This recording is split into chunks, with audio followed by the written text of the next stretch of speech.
Hello and welcome to this episode of the Skift Meetings Podcast, the podcast for curious event professionals embracing the future of business events. My name is Miguel Neves. I'm the editor-in-chief of Skift Meetings. And in this episode, I have the pleasure of speaking with Dr. Panos Moutafis, co-founder and CEO of Zenus. Panos has 12 years of experience in ethical artificial intelligence and holds a BSc in statistics from Athens University of Economics and Business in Greece and a PhD in computer science from the University of Houston. He's published articles on ethical facial analysis in the Harvard Business Review and the Journal of Marketing Research. He was the recipient of the Best Paper Award by the IEEE Homeland Security Conference Biometrics, Forensics, and Physical Security. In our conversation, we talk about the power of using video to study human behavior, the advantages of using AI for analyzing human behavior, why Zenus opted to not work with personal identifiable information, and how the Zenus device and system works in the front end and back end. Finally, we talk about why events offer a unique challenge by being temporary, often last minute, and risk averse by default. Hope you enjoy listening to this conversation, and I invite you to check out the other episodes of the podcast. You can find them on our website or by subscribing through your favorite podcast service.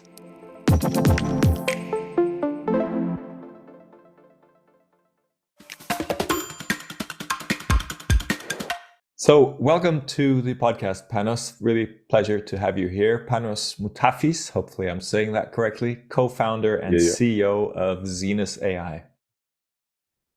Thank you for having me, Miguel. I look forward to the conversation.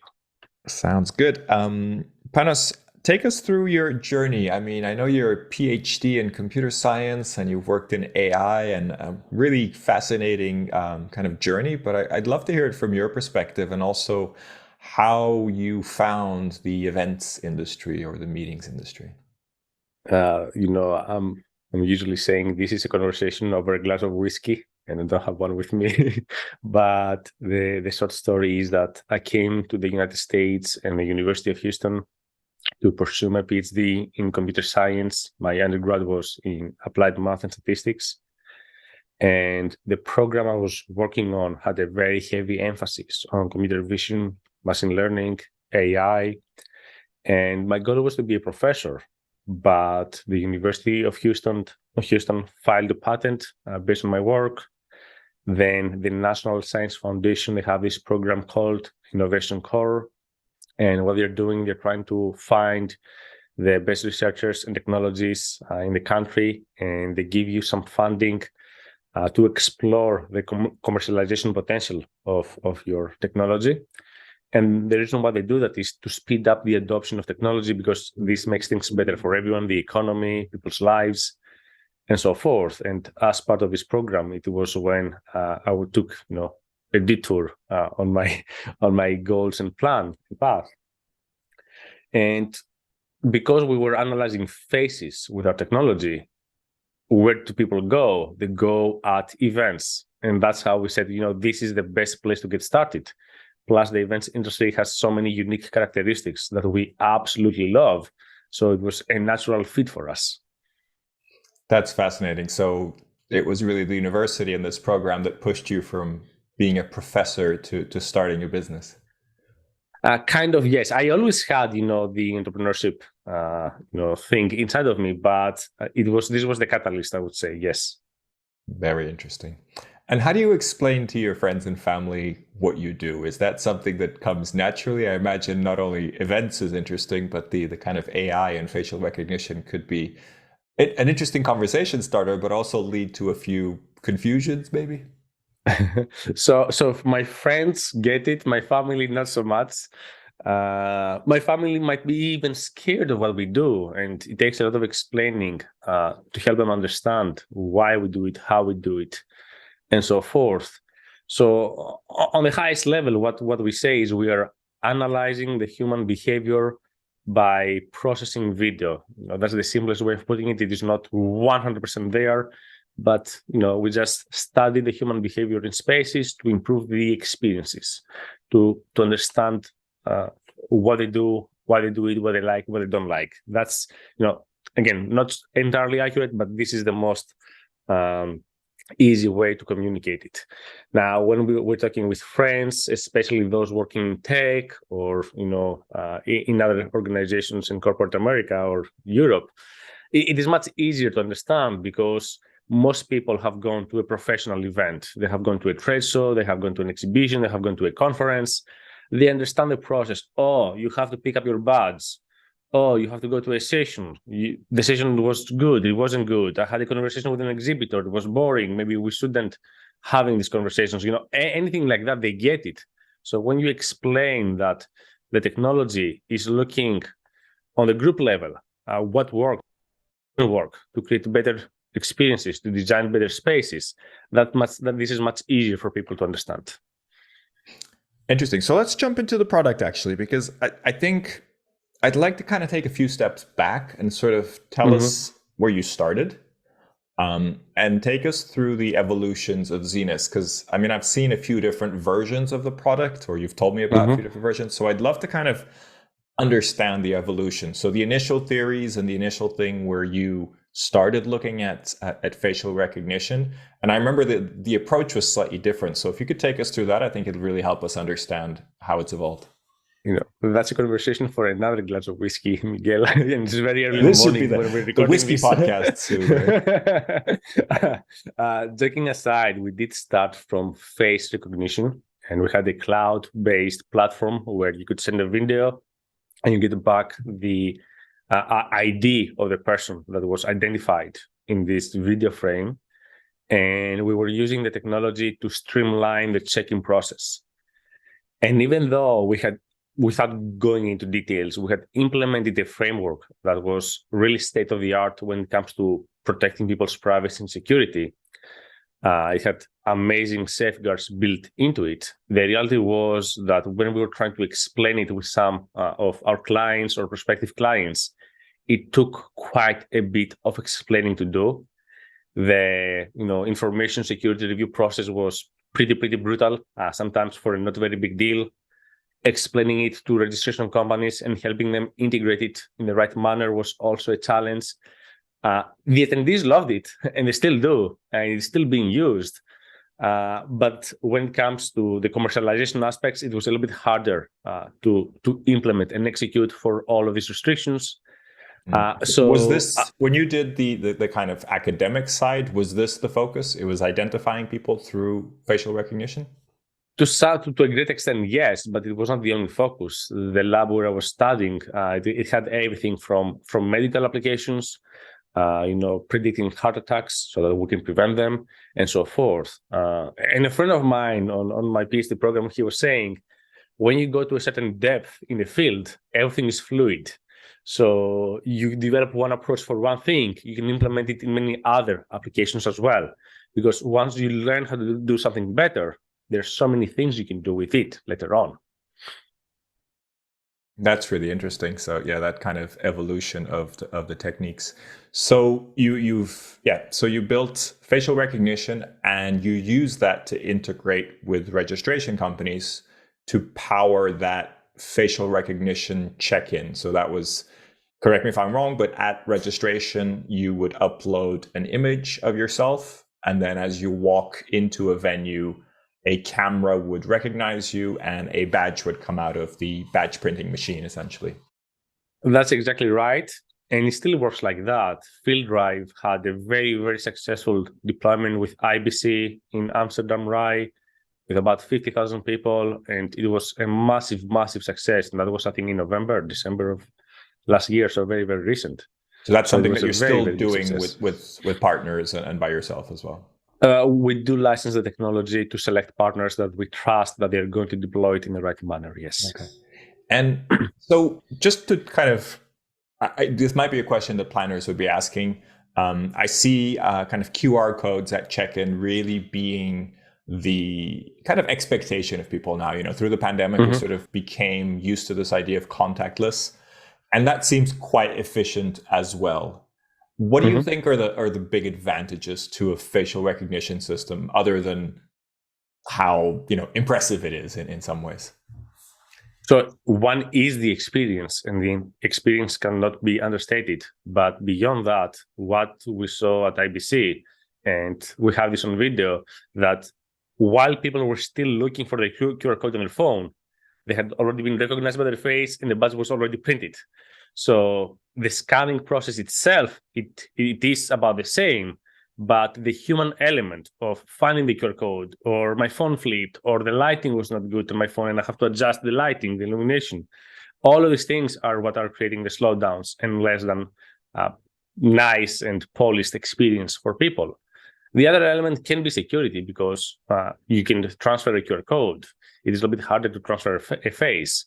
So at least at the point of check-in, you don't have to do it everywhere around the venue, but at least at the point of check-in, it does give you this added level of security. I think those are two excellent points. And I can see a situation where you can scan multiple people, right? So you could have multiple people coming in and sort of badges being printed out in multiple locations, or multiple badges being printed out, right? So it doesn't even have to be sort of an individual one, collecting, etc. We do recommend it for privacy reasons, to avoid mixing badges and so forth. So we do recommend one by one. But the very interesting thing about flow of people, because we have studied this quite a bit, whether it is the check-in process, whether this is, entering the trade floor where you have people stopping you and scanning you, or breakout sessions, it grows, bottlenecks grow and happen exponentially. So if you think about driving on the highway, and sometimes you come to a halt and you stop, and then you move inch by inch for a while, and then it opens up. There was no accident, there was nothing, it was just a very, very big bottleneck. So the moment you have even 5 or 10% more, cars or people trying to go through the same point of congestion, it creates a huge bottleneck, and lines are created and so forth. So if you can speed up the throughput, if you can increase the throughput even by a little bit, it makes a massive difference in avoiding this congestion of point in, check-in, at breakout sessions and so forth. Fascinating. And that's really a great example of what you were talking before, how when you develop one technology, there's other advantages and sort of surrounding conversations that actually become clearer in some ways. Yeah, absolutely. So, and go ahead. How we evolved. I think the next step is how we evolved. That was my next question. Tell us, you made this pivot. I guess you identified there was a challenge in terms of the really making sure people understood the security and the kind of, the way you protected people's identity, but you pivoted away from that in some ways. Was that a pandemic thing, or was that already pre-pandemic? So that's something that we were planning to do before the pandemic. And I don't know, Miguel, if you remember, but we met at Go West in Edmonton, Canada, where we had deployed the first version of technology. It was, I think, January of 2020. And we had done other deployments at that time, with the UK Treasury and Live Group and a few others, because we, on one hand, we understood the challenge of educating the market, but on the other hand, we also saw the opportunity, because we were at a pretty big event with 18,000 people using our technology for check-in with face recognition. And what we saw was that they had spent a pretty substantial amount of money, a big investment in RFID tracking, in order to be able to count the number of people in each ballroom and get a good idea of how people behave in the space, where they go, where they stop, where they don't go. All of these questions that organizers usually need to know to improve the event experience. And they were complaining about how much money they spent and how poorly it was functioning. And then we started talking with other clients, event organizers in our network, providers, and everybody was saying the same thing. It is great when it works, but it doesn't really work. You have to make a massive investment. You have to run cables. You have to bring, the antennas. You have to assign tags. Sometimes a printer will be misconfigured and all the tags are off, and you're going to miss a lot of data. So there were a lot of challenges. It's not that the technology doesn't work. It is that events are messy. A lot of the time, everything is built the few hours before the show opens. And I think everybody who has been at an event, they know what I mean with that. Everything gets, the vacuums come out 1 or 2 hours before the show floor opens. Everything's done in a very, very short amount of time. So it's very, very easy to misconfigure a complicated system or something to go wrong. And this is where we said, wait, we can just put a camera inside the ballroom and capture dozens of faces, hundreds of faces with a single camera. So this can give you a very good idea of real-time capacity without the complexity of having cables, of having to assign tags and so forth. And then it started evolving, and you know what? We can put it at a booth to help an exhibitor understand how many impressions am I getting on one show versus the other. What is the quality of the traffic and the conversations I'm having? Is my booth design effective to make people stop and look or not? When they stop and they come inside, and my sales team brings them inside and we start the conversation, are they having a positive experience or not? We have two different activations in the demo. Which one had the most attention? How long did people stay in front? How they were feeling when they were interacting with the demo? So all of these questions we realize we can start answering and addressing more and more effectively with the technology in a very simple manner, in a way that it can, on one hand, protect privacy. You can do it entirely anonymously. On the other hand, you can do it with a very, very easy setup, and we will get to that. And the third thing, we never had the ability to track sentiment and if people are having a good experience in real time, no less. And over time, with a survey, you get a lot of qualitative input, which is very helpful. But the reality is many people do not answer the surveys, or they answer it as a point in time, or they don't remember. So you do want an additional source of information to validate what you are seeing. And that's what we do to a great extent. That is fascinating. So I wanted to make sure I understood a couple of points there. So one I thought you said was really interesting was that events are complicated because they're kind of last minute, or a lot of the setup is last minute. So whilst something like RFID badges works very well for accessing an office building, for example, which is a very static deployment, right? You make new badges, but the machines are in the same place. You check in. For something like events, that isn't always as linear, right? Or those machines are installed very last minute, and so it isn't quite as efficient, or as kind of doesn't always work as well, right? That's kind of what you're saying. Exactly right. And there are other tracking technologies, Wi-Fi tracking, BLE, and they have their own set of limitations. So nowadays, most of the manufacturers for phones, Apple, Android, they are rotating the MAC address on the phones. They are spoofing. So one device might broadcast 5 different MAC addresses. So it is very, very hard to get good data from that. BLE, we know that a lot of people, they have their Bluetooth off. I'm turning it off all the time, or you might need an app. So there are limitations with every technology, by the way, including ours. Nothing is perfect. So it really depends on what points you want to hit the most. And usually the convenience of installation, the flexibility of being able to slice and dice the data after the fact.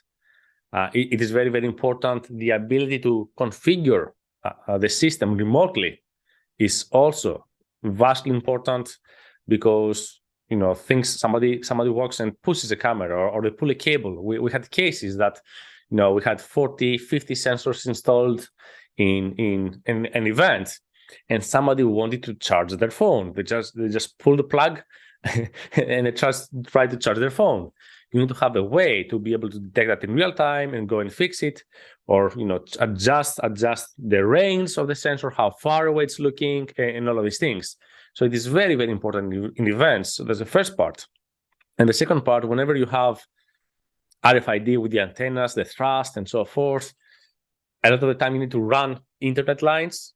You have to run more cabling for power, which is very expensive. And again, if you need to make any last-minute changes, that it always happens on the event design, it is almost impossible to do with a lot of conviction.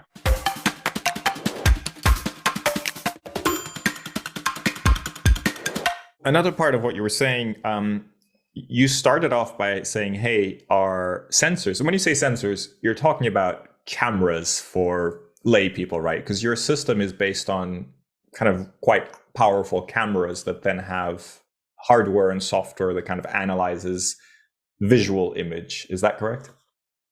Correct. I want to add a little bit of context to that. So what we realized very early in the events industry was that the internet provided at venues, it's It's not good, just to put it politely. It is very hard because you have so many thousands of people. It is very, very hard to support everyone reliably over Wi-Fi with all the signals. So streaming the video to the cloud, it is just very, very hard, especially if you have 10, 20, 40 devices and you use 4K resolution. We were talking about terabytes upon terabytes of data. That's the first challenge and limitation. The second limitation is cost, that it becomes very expensive very quickly to process video in the cloud. And last but not least, transmitting video from premises to the cloud, it's a no-no in terms of privacy and security. You are transmitting and storing personally identifiable information. This always makes everyone uneasy, and rightfully so, and with a very good reason.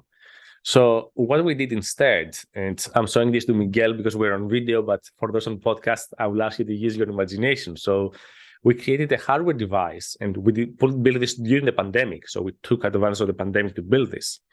And so for people who are looking, this is a small black box. Looks kind of similar to a slightly smaller version than a Mac Mini.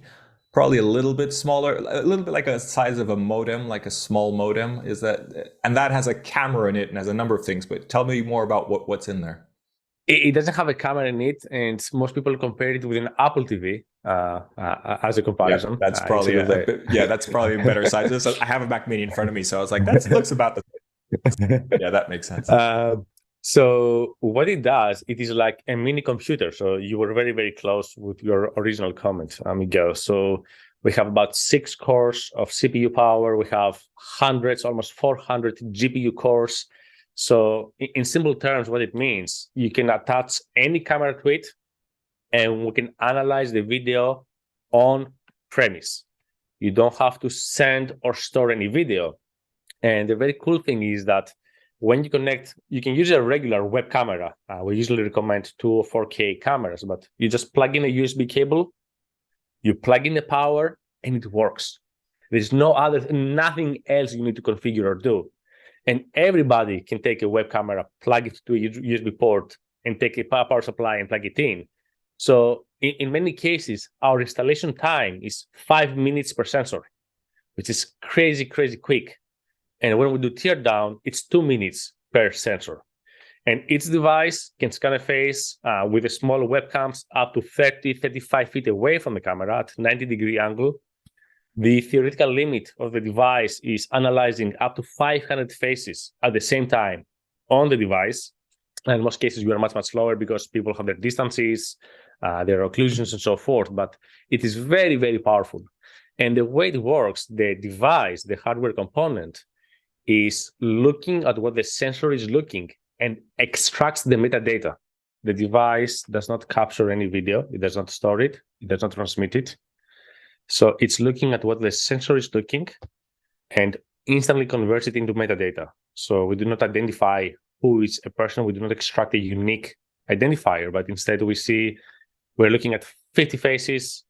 Some are women, some are men, some the system is not sure about. Some they are young, some they are older, some the system is not sure about because it has a threshold that it has to be very confident in the prediction in order to classify some impressions into specific demographic groups. But then we can also look the expected dwell time as long as you stay in front of the camera. It doesn't work between cameras because, again, we do not follow people around from their face. That would be face recognition, and we don't do that. Instead, we're looking at how long did you stay in the field of view based on your position. So the positioning of the devices is very important, right? So you're not overlapping, or you can do specific things with specific devices. So overlap is not a big issue because, as I mentioned previously, but let me make it more clear now, is that you can filter the data after the fact. This means that you say, I only wanted to have a report for people within 5 feet from the camera, 10 feet, 20 feet. So you can change that after the fact, which makes it very, very easy to install for that reason, because you just install it and then you just go on the system, you select your settings, and it works in this manner. It makes it very, very scalable in this aspect. If you're doing something like counting, let's say you have a big trade show hall and you want to understand how many people are in there right now, and you have multiple devices. How does it figure out what the accurate number is? Mm-hmm. We do not do head counts, just to be very clear, at least not from faces. We do not do head counts from faces because it is very easy to be off. And we want that when we put software out there, it is very accurate. We do take pride in being the leader and the best company in AI and computer vision in our segment and use cases. So that's why we don't do that. But what you can tell is the following. Two booths in the front get more traffic than booths in the back. Two booths near a theater or an activation get some of the traffic.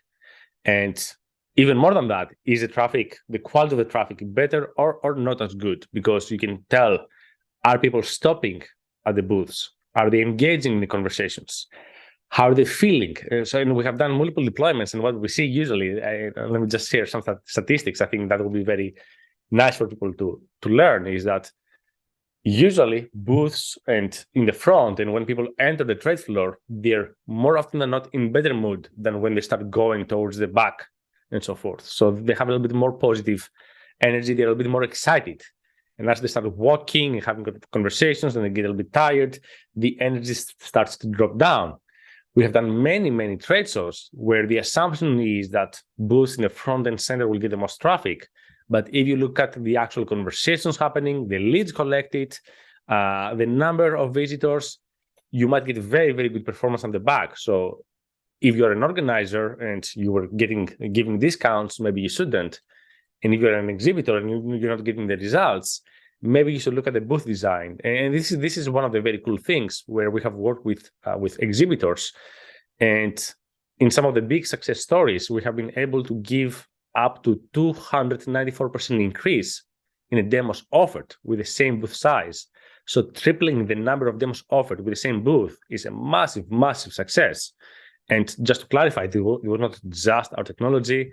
It is a combination of the data, the on-site manager that is observing what is happening to validate everything, and then you make some changes and you iterate. But these are some very, very real results you can get by using the technology and analyzing the behavior of people. Fascinating. So you talk that you get metadata and it's not visual data. Forgive me, but it's quite hard to understand that, right? So can you give us an example of what that metadata looks like? I mean, I imagine it's a big spreadsheet, but what can you kind of see in that, or what are the key things that you're seeing in this metadata that comes through? I love the question. And a prominent figure in the events industry was explaining our technology, and they were saying, we evaluated many technologies for behavioral mapping. Zenus came on top. And one of the reasons why we chose Zenus was because of the privacy safeguards they have built in. And it's irony because we're using cameras to protect privacy, but the system works in a way that actually accomplishes that. So the only data that is hitting our servers is there was one impression at this time, it stayed this long in front of the camera, and these are the predictions around their experience and their satisfaction and dwell time. So you just have a very long spreadsheet with one impression. And essentially this is being aggregated to a great extent. So you say, between 9 and 10, I saw this many faces. Between 10 and 10:30, I saw this many faces. And this is how the dynamic and the composition and the behavior of the audience changed in this time frame. And we have another mode which is more suited for sessions, for speaker sessions, breakout sessions, general sessions, keynotes. And this is where you can start seeing on the whole audience, on the audience as a whole, is sentiment going up for a certain speaker or certain topics within the speaker's presentation? Maybe one presenter is losing a part of the audience and they need to adjust their presentation moving forward. Maybe there are certain activations or certain activities, you can do before or after specific segments to bring back the energy and the openness in the audience. So there are many, many ways to take this information, but the important thing is that there's no way to take what is in our servers and identify the individual. Yep, totally clear. So you have numbers, gender, or if you can recognize it, and you have emotions, right? Those are kind of the three things that you're capturing essentially. And then and dwell time. And dwell time. Yeah. But that's kind of the numbers, I guess, in some ways, or at least I guess the distance from that sensor. Yeah, exactly. And then the important thing is that you take other information, like there was a presentation going on, or this is a booth, or whatever, and then you can, I guess, cross-reference it in some ways. And that's where you can really develop event intelligence and improve your booth design or improve the trade show element or something like that. That's really the crux of deriving value from this technology. Exactly right. And one of the metrics we have introduced is called stop rate, where we can determine what was the percentage of people stopping in front of a point of interest. And in the exhibition space, this works with adaptive content, sponsorships, and so forth. But what we have seen in the trade floor in particular is that for every 1% increase in the stop rate, the exhibitor will get another 5% leads over what they're doing. These are averages, but we have seen it very consistently to work like that across events. The more you can get people to stop in front of your booth, the more likely you'll have a very big increase in the number of leads captured. And to break it down, because it took us by surprise why this is happening, if you're an exhibitor and you get 100 leads per event, and you have 1,000 people walking in front of you, in front of the booth, making 1% increase in the stop rate means another 10 people are going to stop. If you get 5 of them in and you engage them, you go from 100 leads to 105. So 1% increase in the stop rate, 5% increase in how many leads you are capturing. Yeah, it's fascinating. And in many ways, it's like landing page optimization, but for a physical landing page, which is a trade show or a trade show booth. That's a very good way of putting it. And that's what we are doing. We are replicating essentially all the analytics you have for digital marketing in the actual physical spaces. And this has been a gap in the market because everybody knows that it works, that below the line marketing works. They just don't know how well it works and what is the true ROI. Yep. So everybody's doing it, but they don't know how well it works. And right now we're giving them tools to improve this measurement of ROI. And are you able to do this in real time? Or is 100% yes. Okay, so you could technically have a booth and say, hey, let's try it a different setup tomorrow. And then, hey, this worked better. Let's keep it like this or something like that.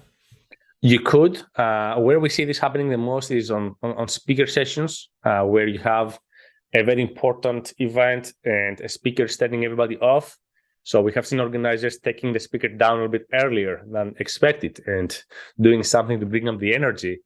Usually we do not recommend making changes on the booth day to day. We're doing it event to event to give time to everyone to discuss the data, analyze what happened, and make the appropriate changes.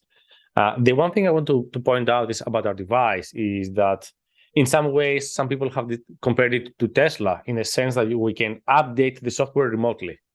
So right now, the mode we started with was analyzing faces. The second mode we are adding is analyzing the QR code in badges. So if you want to use it for CU credits, if you want to use it for lead retrieval, for access control, for understanding the journey of attendees throughout the venue, that's something we can do. And it works in a very similar way like your phone when you're scanning a badge. The difference is that we can capture badges way, way further away. We can get about 6 feet, or if you use even better cameras, even further away. And this creates an alternative to NFC, RFID, BLE that it is way more cost effective. The opt-in, opt-out process is much easier. And everybody can print a QR code on a badge. It works with all QR codes. So the adoption threshold is very, very low, very, very easy. And is that you're actively implementing that, or is that still kind of being developed? Yes, sir. It is being actively implemented, very, very successfully so. So the team has done a very, very good job. The only, not caveats, the only things that one has to be careful about, and we're seeing it more and more, is that we always recommend the QR code to have only the attendee ID in it. A lot of registration companies, they're putting the first name, the last name, the email address, the title, everything, which is an unnecessary risk.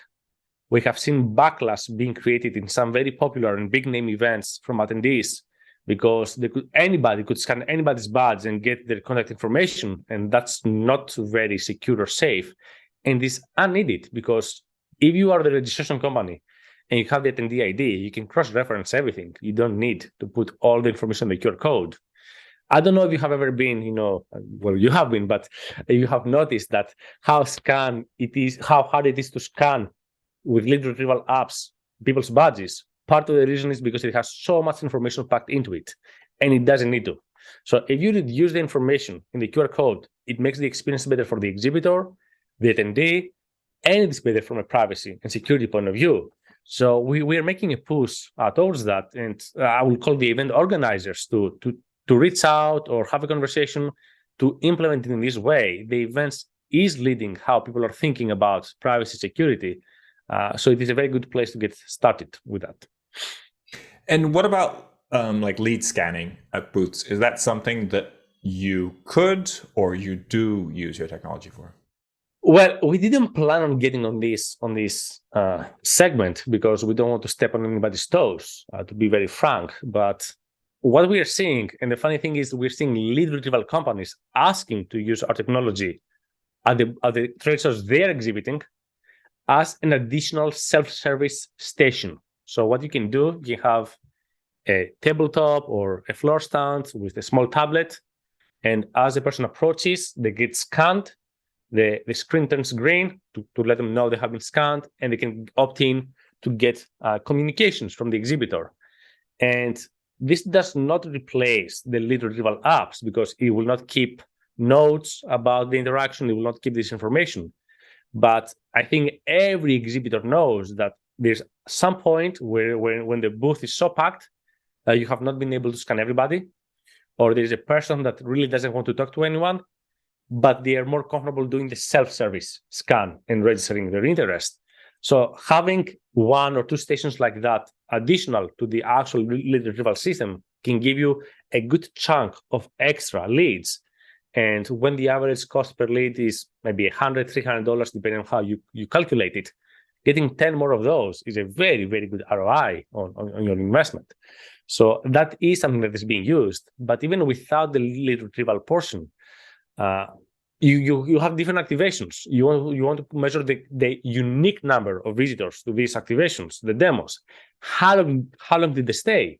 And that's information that with an automated badge scanning system that works at about 5-6 feet away, we can tell you the first and the last scan, and if there was a repeat scan, so you're able to tell, which demos were more successful with which job titles and so forth. And you can also use it for, I guess, like document download or something like that if you want to make it more self-service, right? So you have various options and people kind of select whatever they want. The sky's the limit, because let me take it one step further. And that's something we're doing with a very, very big organizer in April and a few others. So what you can do, our device has an HDMI port. You can take any digital display, you can connect it to our device, and then you can change the content depending on either the demographic profile or the QR code of the person in front of it. And that's the next level of personalization and experience. I like it. That's, looking to the future. So wanting to kind of wrap up, I wanted to just get your idea. Are there any challenges that you see with the meetings industry that I guess impact you in some ways and you'd probably want to find solutions to? I guess I'm talking bigger picture, if you see any bigger challenges in the industry that you'd like to overcome in some way. I wouldn't say challenges, I would say characteristics. I see some characteristics, and event organizers, they are by nature risk adverse, and with good reason, because on events you have any one shot opportunity to make it work or it doesn't work. So this has created some skepticism on technology in general, because there were lots of solutions that they were not up to par. And this is where the event organizers, they have been a little bit defensive in any type of technology. The pandemic did change that quite a bit. And this is where we say that this is why you have to vet your vendors really, really well. And I don't know if this is possible, but a very, very good review of software or some certifications or standards, I think would be very helpful for the audience to help buyers make good decisions. Right now, what you see is that a lot of the agencies or companies like Freeman or GS or whatever, they are playing a little bit of this consultative role of they saying, okay, we have tested this technology, it works, that's how and why you have to implement it. But I think having some more global and standard certificates, standards, whatever, would be helpful to the industry. The challenge is that there are so many tools, so many services, it's a little bit hard to do. But that's the one thing I would say. On the other hand, events is a very small industry and the word of mouth moves very quickly. We supported the PCMA Convening Leaders Conference a few weeks ago. And I hope that I will not get into trouble, but they said, hey, Panos, you told us it was going to work, your technology. We didn't know, so we planned for a couple of fallback options, but it worked perfectly. And you know what? They're going to tell other organizers, and they're going to use it in other events. And that's how. And IMEX, the same thing. We work with IMEX as well, with Eventec Live, and this is where the industry and the community plays a very big role in being able to promote the solutions that do work well, and they work ethically as well. Well, thank you for taking us through this, and I think it's a good message, and it's fascinating technology. But I have to admit, even for myself, and I think myself as someone who understands event technology quite well, it's not the easiest thing to suddenly kind of flick a switch and kind of make it understand it, right? So it's good to kind of go through and kind of figure out the uses and how to deploy it. So Panos, thank you so much for joining us today. Good to have you with us, and thank you for being a sponsor of the podcast as well. We do appreciate that.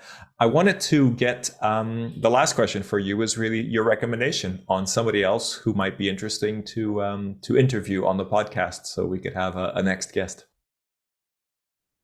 So that's challenging because every name I will throw to you, most likely you have already spoken with them.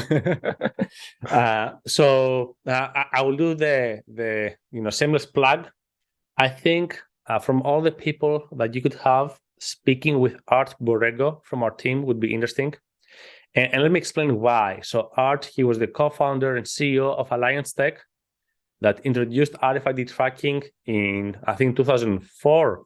It was quite a while ago, and they were acquired by Cvent, and they were able to expand the use of the technology quite significantly. So Art joined our team because he believes that what we do is going to be the next level of RFID.